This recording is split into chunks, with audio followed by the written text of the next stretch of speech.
నీకు అందని దానికోసం ఆశపడకు, నీకు నచ్చని దానికోసం కష్టపడకు, నీకోసం కష్టపడేవారిని మర్చిపోకు, నిన్ను ఇష్టపడేవారిని మాత్రం ఎప్పటికీ వదులుకోకు. లోకం మంచివారిని పట్టించుకోకపోయినా దైవం తప్పకుండా గుర్తిస్తాడు.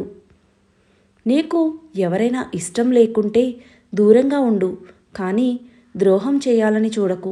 ఎప్పుడైతే నువ్వు వారికి ద్రోహం చేయాలి అనుకుంటావో నీకు తిరిగి ఏదో ఒక రూపంలో చెడు తప్పక జరిగి తీరుతుందని తెలుసుకో. అందం అనేది నవ్వే పెదవిలో లేదు, బాధను దాచుకునే హృదయంలో ఉంది. అందం అనేది అవమానించే గుణంలో లేదు, ప్రేమతో ఆదరించే గొప్ప మనసులో ఉంది. బంధం అనేది శరీరానికి సంబంధించింది కాదు, స్వచ్ఛమైన మనసుకు సంబంధించినది. ఎవరు ఏం చెప్పినా విను, కానీ నీ అంతరాత్మ ఏం చెబుతుందో అది మాత్రమే చెయ్యి. ఎందుకంటే మనస్సాక్షిని మించిన గురువు ఎవ్వరూ లేరు. మన ప్రేమని ఎప్పటికీ అర్థం చేసుకోలేని వాళ్ళనే మనం ఎక్కువగా ప్రేమిస్తాం.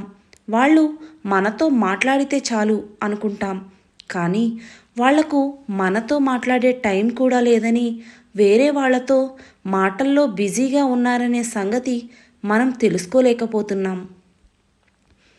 నీ అసూయ ఇతరులను కొంత ఇబ్బంది పెట్టవచ్చునేమో, కానీ నిన్ను మాత్రం నిలువునా దహిస్తుంది. అపార్థం చేసుకోవడానికి అరక్షణం సరిపోతుంది, కానీ అది అబద్ధం అని తెలిసినప్పుడు క్షమించమనడానికి లైఫ్ టైం సరిపోదు. కఠినంగా మారకపోతే సమాజం తొక్కేస్తుంది. కొందరు వ్యక్తులు వాళ్ళకి వచ్చిన కష్టాలు గట్టిగా అరిచి చెప్పలేరు, నవ్వుతూనో నటిస్తూనో తోసుకుంటూ వెళ్ళిపోతారు, అంతే. ఎవరి గురించి ఎక్కువగా ఆలోచించకు, అది మనశ్శాంతిని దూరం చేస్తుంది. ఏం జరిగినా అది దైవ నిర్ణయం అని భావించు, మనసు ప్రశాంతంగా ఉంటుంది. నీకు స్నేహితుడిగా మారడానికి నీ శత్రువుకు 1000 అవకాశాలివ్వు, కానీ నీ శత్రువుగా మారడానికి నీ స్నేహితుడికి మాత్రం 1 అవకాశం కూడా ఇవ్వకు. అందం అనేది నవ్వే పెదవిలో లేదు, బాధను దాచుకునే హృదయంలో ఉంది. అందం అనేది అవమానించే గుణంలో లేదు, ప్రేమతో ఆదరించే గొప్ప మనసులో ఉంది. అందం అనేది శరీరానికి సంబంధించినది కాదు, స్వచ్ఛమైన మనసుకు సంబంధించినది. నీకు స్నేహితుడిగా మారడానికి నీ శత్రువుకు 1000 అవకాశాలివ్వు, కానీ నీ శత్రువుగా మారడానికి నీ స్నేహితుడికి 1 అవకాశం కూడా ఇవ్వకు. నీ అసూయ ఇతరులను కొంత ఇబ్బంది పెట్టవచ్చునేమో, కానీ నిన్ను మాత్రం నిలువున దహిస్తుంది. ఎవరు ఏం చెప్పినా విను, కానీ నీ అంతరాత్మ ఏం చెబుతుందో అది మాత్రమే చెయ్యి. ఎందుకంటే మనస్సాక్షిని మించిన గురువు ఎవ్వరూ లేరు. నీకు ఎవరైనా ఇష్టం లేకుంటే దూరంగా ఉండు, కానీ ద్రోహం చేయాలని చూడకు. ఎప్పుడైతే నువ్వు వారికి ద్రోహం చేయాలి అనుకుంటావో నీకు తిరిగి ఏదో ఒక రూపంలో తప్పక చెడు జరిగి తీరుతుందని తెలుసుకో. మన ప్రేమని ఎప్పటికీ అర్థం చేసుకోలేని వాళ్ళనే మనం ఎక్కువగా ప్రేమిస్తాం. వాళ్ళు మనతో మాట్లాడితే చాలు అనుకుంటాం, కానీ వాళ్లకు మనతో మాట్లాడే టైం కూడా లేదని, వేరే వాళ్ళ మాటల్లో బిజీగా ఉన్నారనే సంగతి మనం తెలుసుకోలేకపోతున్నాం. ఒకరి తలరాతను మంచిగా మార్చే శక్తి మనకు లేకపోవచ్చు, ఒకరి వల్ల మనం సంతోషంగా జీవించేలా మార్చే శక్తి మనలోనే ఉంది. అది కేవలం కల్మషం లేని మనసుతోనే సాధ్యం. అభిమానించేవారిని అవమానించకు, గౌరవించేవారి వద్ద గర్వాన్ని చూపకు. మంచి కోసం మనిషి మారాలి, కానీ అవకాశం కోసం మనిషి తన రంగులు మార్చకూడదు. గౌరవం అంటే అధికారాన్ని చూసి లేచి నిలబడటం కాదు, వ్యక్తిత్వాన్ని చూసి చేతులెత్తి మొక్కటం. పరాజయాలను పట్టించుకోకండి, అవి సర్వసాధారణం. అవే జీవితానికి మెరుగులు దిద్దేవి. ఓటములే లేని జీవితం ఉంటుందా? మన సంస్కారం చెబుతుంది కుటుంబం ఎలాంటిదో, మనం మాట్లాడే మాటలు చెబుతాయి స్వభావం ఎలాంటిదో. మనం చేసే వాదన చెబుతుంది జ్ఞానం ఎంతుందో. మనం చూసే చూపు చెబుతుంది ఉద్దేశం ఏమిటో. మన వినయం చెబుతుంది నేర్పిన విద్య ఎలాంటిదో.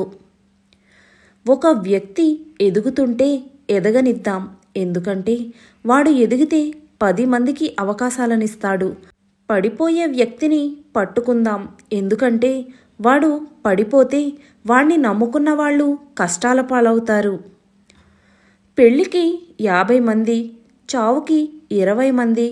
కరోనా రోజుల్లో ఈ రూల్ పర్మనెంట్గా పెట్టేస్తే మేలు.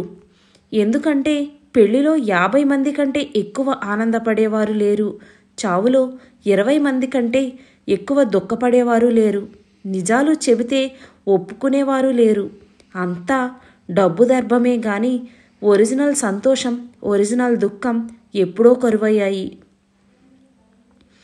జరిగిన దాని గురించి ఎప్పుడూ బాధపడకు, ఎందుకంటే మనకు జరిగే మంచి మనకు ఆనందాన్నిస్తే జరిగిన చెడు అనుభవాలనిస్తుంది. నిన్ను గౌరవించేవారిని హార్ట్లోనూ, నిన్ను విసిగించేవారిని మ్యూట్లోనూ ఉంచితేనే నీ జీవితం చాలా క్యూట్గా, ప్రతి క్షణం స్వీట్గా ఉంటుంది. అరజ్ఞానం అభిమన్యుడంతటి వీరుణ్ణి అంతం చేసింది. ఏ విషయం గురించైనా పూర్తిగా తెలుసుకోకుండా అడుగులు ముందుకు వేయకండి. మాట పెరిగితే సమస్య పెరుగుతుంది, దానికి మౌనం తోడైతే జవాబు దొరుకుతుంది.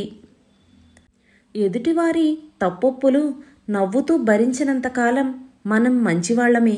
ఎప్పుడైతే తప్పుని తప్పు అని చెప్పి సరిచెయ్యాలి అని చూస్తామో అప్పుడే మనలోని మనకి తెలియని లోపాలని వెతికి మరీ ప్రపంచానికి మరో రకంగా పరిచయం చేస్తారు. అప్పటి వరకు మనం చూపిన ప్రేమాభిమానాలు అన్నీ మరుగున పడిపోతాయి. భూమి, నీరు, గాలి, నిప్పు, ఆకాశం ఇవి పంచభూతాలు. వీటితో నీ శరీరం ఏర్పడింది. చనిపోయిన తర్వాత ఈ పంచభూతాలు అవి వచ్చిన చోటుకు వెనుతిరిగిపోతాయి. కానీ ఆత్మ అన్నది మరణం లేనిది, అది నిరంతరమైనది. ధ్యానం ద్వారా మీరు ఏమి పొందారు అని ఒకరు బుద్ధుడిని అడిగారు. సమాధానం, నేను ఏమీ పొందలేదు, పోగొట్టుకున్నాను. కోపం, ఆందోళన, విచారం, అభద్రతాభావం, వృద్ధాప్య భయం మరియు మరణ భయాన్ని పోగొట్టుకున్నాను. కొసరి అన్నం పెట్టేవాళ్ళని, కసిరి మరీ మంచి చెప్పేవాళ్ళని జీవితంలో ఎప్పుడూ వదులుకోకు. అలాంటి వారు మన జీవితం నుండి ఒక్కసారి వెళ్ళిపోయారంటే మళ్ళీ ఎంత వెతికినా దొరకరు. నిజానికి వాళ్లే నిజమైన మిత్రులు. చదువు ఉందని గర్వపడకు, చదువు లేదని బాధపడకు. చదువు ఉన్నా లేకున్నా సంస్కారం ఉంటే ఎక్కడైనా పైకి వస్తావు.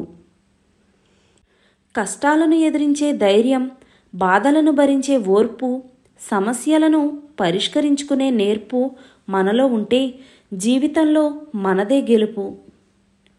నువ్వు ఓడిపోయినప్పుడు నీ కన్నీరు తుడవడానికి రాని చేతులు, నువ్వు గెలిచాక చప్పట్లు కొట్టడానికి వచ్చిన చేతులు ఉన్నా ఒకటే, లేకున్నా ఒకటే. ఎవరిని తక్కువ చేసి మాట్లాడకూడదు, ఎవరిని బాధించకూడదు. ఇవాళ నువ్వు శక్తివంతంగా ఉండవచ్చు, కానీ కాలం నీకన్నా శక్తివంతమైనది. నీ చుట్టూ ఉన్న మనుషులు చాలా వరకు నీతో ఏదో ఒక అవసరం ఉన్నంతవరకే నీకు విలువనిస్తారు. లేని వినయాన్ని, ప్రేమని నటిస్తారు. ఒక్కసారి నీతో అవసరం తీరాక వాళ్ళ నిజస్వరూపాలు బయటపెడతారు. తస్మాత్ జాగ్రత్త. నీటిని ఎక్కువగా మరిగిస్తే ఆవిరైపోతాయి. అలాగే భరిస్తున్నారు కదా అని ఎక్కువగా బాధ పెడితే బంధాలు కూడా తెగిపోతాయి. ఈ వీడియో కనుక మీకు నచ్చినట్లయితే please do like, share and subscribe to my channel. Thank you for watching.